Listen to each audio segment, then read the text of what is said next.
Equity distribution ఎంత తొందరగా చేయాలనే ఉద్దేశంతో చాలా తొందరగా చేసి మన ముఖ్యమంత్రి గారు మీకు అప్పచెప్తున్నారు.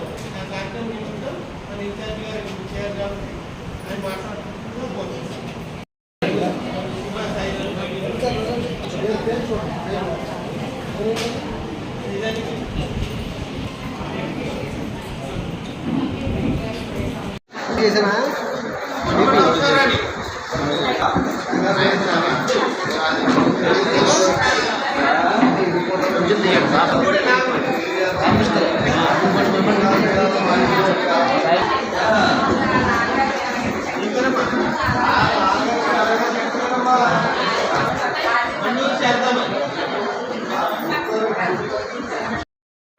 అలాగే చేశారు.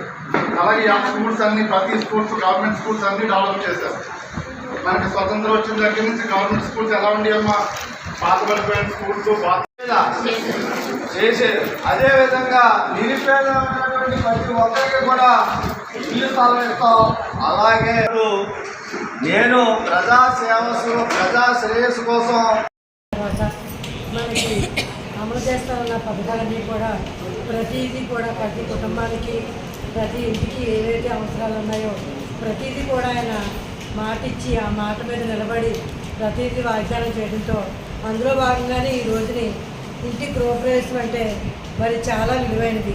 మరి అదింట్లో ఉంటూ మరి 2000 5,000 కాడి నుంచి 10,000 6,000 అద్దెలు కట్టుకునేవాళ్ళు ఈ రోజుని సొంత ఇంటికి వెళ్తున్నామంటే చాలా ఆనందంగా ఉంటుంది. అదంటే ప్రతి నెల కట్టవలసిన అద్దె కాబట్టి ఈ రోజు నుంచి ఆ అద్దె కట్టుకునే బాధ్యత లేకుండా ఓ మహిళకి ఎంతో మరి సహకరించిన మన జగనన్న గారిని నిజంగా గుర్తుపెట్టుకోవాలని, మరి ఈ రోజుని సొంత ఇంటికి వెళ్తాకి ఇంతమందికి 230 మందికి మనం ఇస్తే ఈ రోజుని మళ్ళీ 192 మందికి వచ్చిందంటే ఈ 10 సంవత్సరాల్లో మన చంద్రబాబు నాయుడు గారు ఇంతవరకు మనకు అమలు ఇవ్వాల్సిన 10 సంవత్సరాలు కావాల్సిన ఇల్లు ఈ రోజుని జగనన్న వచ్చిన తర్వాత మన శాసనసభ్యులు గణేశ్వరి గారు వచ్చిన తర్వాత ఈ రోజుని ముందుకు నడిపించి పనులు అయితే ఏవైతే ఇంటి పనుల బాధ్యతలు ఏవైతే ఉన్నాయో ఇవన్నీ కూడా దగ్గరుండి మన శాసనసభ గణేశ్వరి గారు మరి దగ్గరుండి ఇళ్ళన్నీ చంపొచ్చి పట్టాలు సొంత పట్టాలు ఈ రోజు రిజిస్ట్రేషన్ చేసి మీకు ఇస్తున్నారంటే ₹1 కూడా ఖర్చు లేకుండా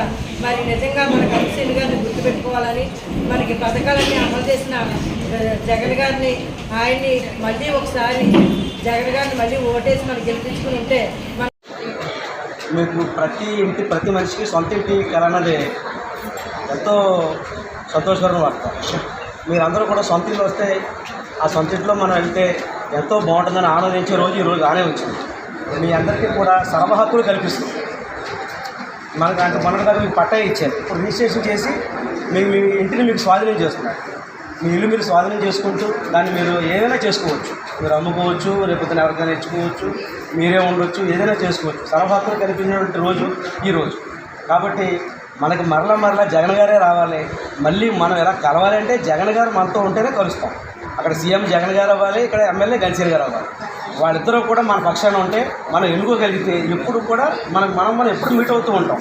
లేకపోతే రుణమాఫీ చేస్తానని, మంచి స్కూల్స్ కడతానని ఇవన్నీ దొంగ హామీలు ఇచ్చి అధికారంలోకి వచ్చారు. రుణమాఫీ చేశారమ్మా? చేయలేదు. స్కూల్స్ అభివృద్ధి చేశారా? గవర్నమెంట్ స్కూల్స్ చేయలేదు, ఇవ్వలేదు. కాబట్టి ఆయన ఏం చేశారని మీకు తెలుసు. తర్వాత 2019లో జగన్మోహన్ ఈ రోజున ఆయన చెప్పినట్టు మరి మీకు రుణమాఫీ చేశారు. 4 విడతలుగా 5వ విడతలుగా మొత్తం విడతలుగా మీకు చేస్తానన్నారు. అలాగే చేశారు. మీకు ఒకేసారి చేసేస్తాను మొత్తం ఇచ్చేస్తానని చెప్పలేదు. మీకు విడతలుగా చేస్తానన్నారు, అలాగే చేశారు. అలాగే ఆ స్కూల్స్ అన్నీ ప్రతి స్కూల్స్ గవర్నమెంట్ స్కూల్స్ అన్నీ డెవలప్ చేశారు. అవుతామని కోరుకుంటున్నా. అదేవిధంగా మరి ఒక విషయం ఎందుకంటే ఈయనండి ఒకప్పుడు ఉపన్యాసం చెప్తున్నారు అనుకుంటుంది. సత్యం ఏం జరిగింది. జగన్మోహన్ రెడ్డి గారు ఒక విషయం చెప్పారు మనందరికీ. భీమవరం పట్టణంలో కూడా పేదలకి పెత్తందారులకి మధ్యన యుద్ధం అంటే ప్రేమ ఎందుకు చేస్తారంటే ఏదైతే గద్ది శ్రీనివాస్ గారు మనస్తత్వం ఉందో ఇక్కడ ఉన్నటువంటి శ్రీమూర్తులందరికీ కూడా అదే మనస్తత్వం. ఎందుకు చేస్తారంటే ఫలానా వారికి మేము ఓటేస్తామనంటే వారికే మీరు ఓటేసి గెలిపించే సత్తా మీకుంది. మరి ఈ రోజున చూసినట్లయితే మరి జగన్మోహన్ రెడ్డి గారు మరి మీకు అనేక పథకాలు అమ్మఒడి కానీ, ఆసరా కానీ, చేయూత కానీ ఇలాంటి అన్నీ కూడా మీకు బటన్ ద్వారా నొక్కి మీకు పథకాలన్నీ కూడా అందించడం జరిగింది. ఈ రోజు ఈ పట్టాలో లేట్ అవుతుంది గల కారణం ఈ సిబ్బంది చేయవలసిన పని వల్ల కొద్దిగా లేట్ అయింది. లేకపోతే ఈ పట్టాలన్నీ ఎప్పుడో మీకు పంపిణీ చేయవలసిన పరిస్థితి ఉంది.